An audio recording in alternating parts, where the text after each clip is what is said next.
Hi, I'm Lori with craftroomtime.com, and I'm here to bring you another wonderful video. Please like and subscribe and ring the bell so you get notifications, and here we go. Hi everyone, I'm going to show you how I go ahead and get the design for the Wicked, and I'm going to go in to find where I saved my design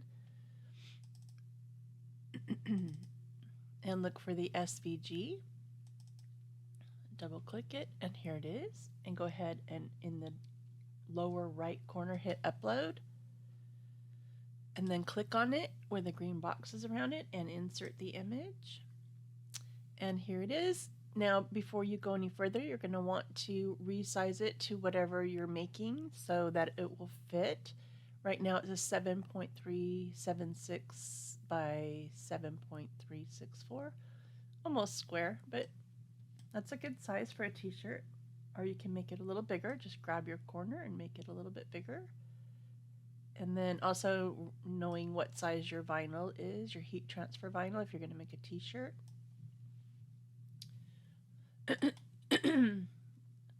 All right, this would be kind of a cute round wood decor thing also. So if you're going to do that, you would definitely make it bigger, but just keep in mind your HTV size and the board size, your mat size I mean. So 1146, 11479 should be fine to cut on the board. And if you're going to put a bow, then you probably would want it a little bit smaller. So in what I'm showing you in the video is excuse me, making a t-shirt. So in that case, I would have left it at 11. But I'm going to cut this right now so I can put it on my wood round. And I think I'm going to do a 10 inch because my wood round is 12. Okay, so that's good. So it's all grouped together, as when most projects come in, they're already grouped. So just go ahead and ungroup it. We have to do just a couple things, not a whole lot though. So one thing, let's go ahead and move the blue off to the side. And then this green part right now, if you're using HTV, I suggest you make it just a tad bit bigger. Just maybe a 1/4 of an inch, not even a 1/4 of an inch. I just drug it out to the next 1.5 right here, because HTV tends to shrink, so you don't want to see any of this open area. So just make this just a tad bit bigger. And then I am going to let's see, I'm going to ungroup it. Well, it is ungrouped. Okay, so just move the green off, and for the red I'm going to go ahead and attach those. So they'll be in exactly where I need them when I go ahead and iron them onto the green, okay? And then you're going to want to attach all of these letters together so they stay right here and will fit perfectly in this curved area. And then you're also going to want to attach the Wicked. All right, and it's just as simple as that. And now you're ready to cut. So we'll go ahead and go to make it. And we've only got the 3 colors, so it's pretty good. I like to check each one. I'm going to do HTV, so I'm going to go ahead and mirror them as I go. And then let's go ahead and mirror it first because it moves it around on the screen. And then just see if I can use or save any of the vinyl. I think I can because this Wicked is a little bit long, so I can definitely move everything up and see how much vinyl is saved that way. All right, let's click this and mirror this. There's not much you can do here. She's just going to be right there. All right, so that's it. We're going to go ahead and continue. All right, so then we'll select our material and we're going to hit the heat transfer non-Cricut. That's what I'm using. If you're using something else, you could go ahead and go to browse materials and search for whatever material you're using. And you can also search in this little box right here or in the categories. So if you were looking for some vinyl, other vinyl, then you can pick there. The little yellow star moves it to the favorites on your first page. So they'll show up right here. And you can only have so many, so you might have to take something off and put on a new one if you want to. I'm going to leave the default pressure. You don't need more. I don't want to go through the the transfer paper. If I was using a premium vinyl, I would put more on here, but for an HTV, I leave it at default. All right, and then you'll go ahead and load your machine, and I'll show you how to iron it on your shirt next. One thing I like to tell everyone is to cut around your objects as best you can. You don't want to waste a lot of heat transfer vinyl, and it does make it easier to weed. So you're going to weed out all of the little pieces of the clock, the witch itself, and the face, and the words.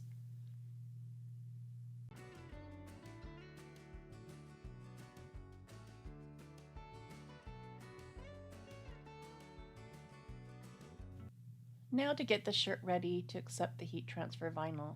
First, be sure that it's nice and straight and that I have a piece of parchment paper between the two layers of the shirt and then the easy press mat below that. And I'm just going to make sure that it's centered on my easy mat press, and then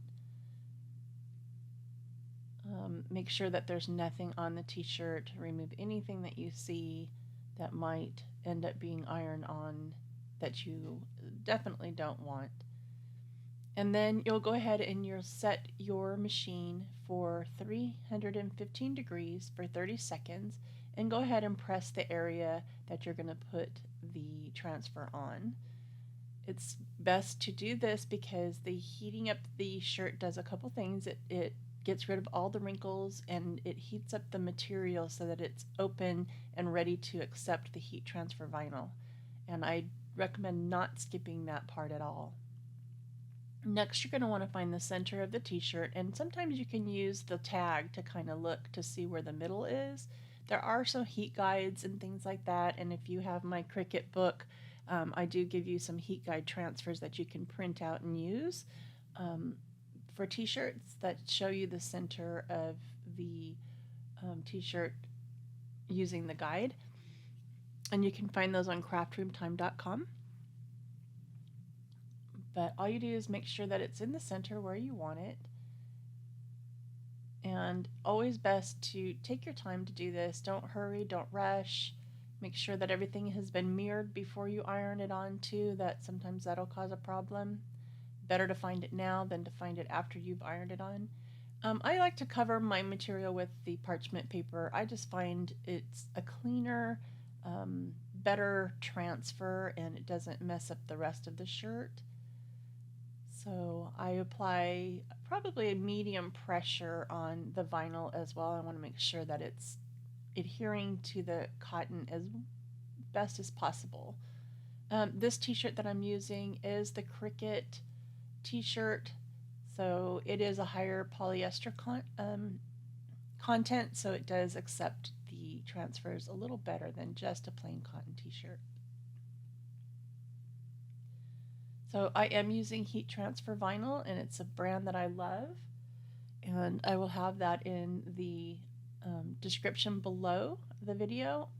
You can open it up and see where all my supplies came from. And I checked the corners a little bit just to make sure that everything is on it, has transferred, and I'm not going to have to heat it again. And this looks good, and always make sure that you follow the directions on your heat transfer vinyl as to whether it's a cold peel or a warm peel. And this one is a cold peel, so all I'm doing is I have the cardboard that came with the shirt and I'm just fanning it. This really cools it down a lot faster. I was kind of surprised by that, but it does help make the process go a little faster. So now it's cooled down to the touch that I can go ahead and peel it off, peel the transfer sheet off, and then just put that aside. You won't need that anymore.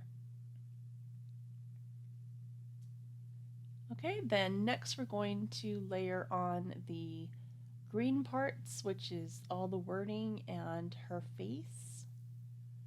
And since I told you to make the face a little bit bigger, you won't have any white spots, so that works really well.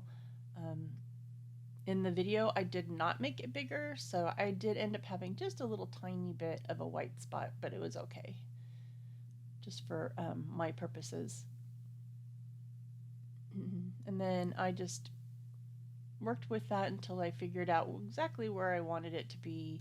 If I wanted it to be overlapping the blue or just right along the line of the blue. However you want to do it, it's up to you. It's fine.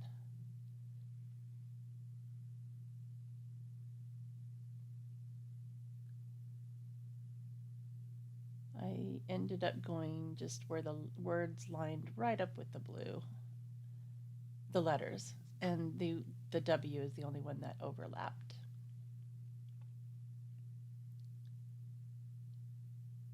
Okay, then look at the face. Now make sure that you don't have your transfer tape, you're not overlapping the vinyl on your transfer tape, or you will have a problem. It will stick to the transfer tape, you won't be able to do it, and you'll have to redo your whole thing again. So right here what I'm doing, I'm just cutting out a little bit of the transfer tape so that I'm not going to have that problem.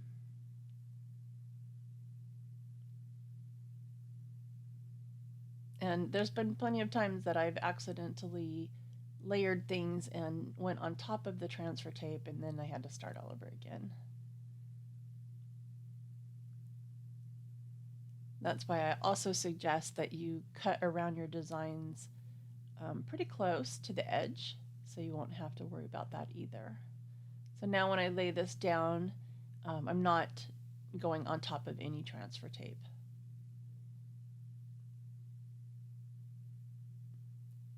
Okay, now yours, since you made it a little bit bigger, is going to overlap the blue, which is okay, that's fine. It'll adhere to the blue just fine.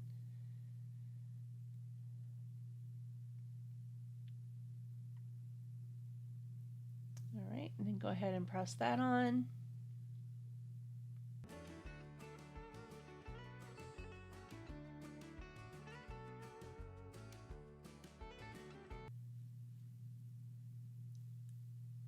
So now we have all of the green and the little red pieces for her nose and her mouth, and the piece is completely finished. So just let it cool down.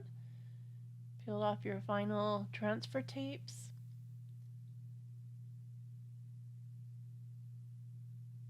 And you have a great shirt that you can wear for Halloween or anytime you're feeling a bit wicked.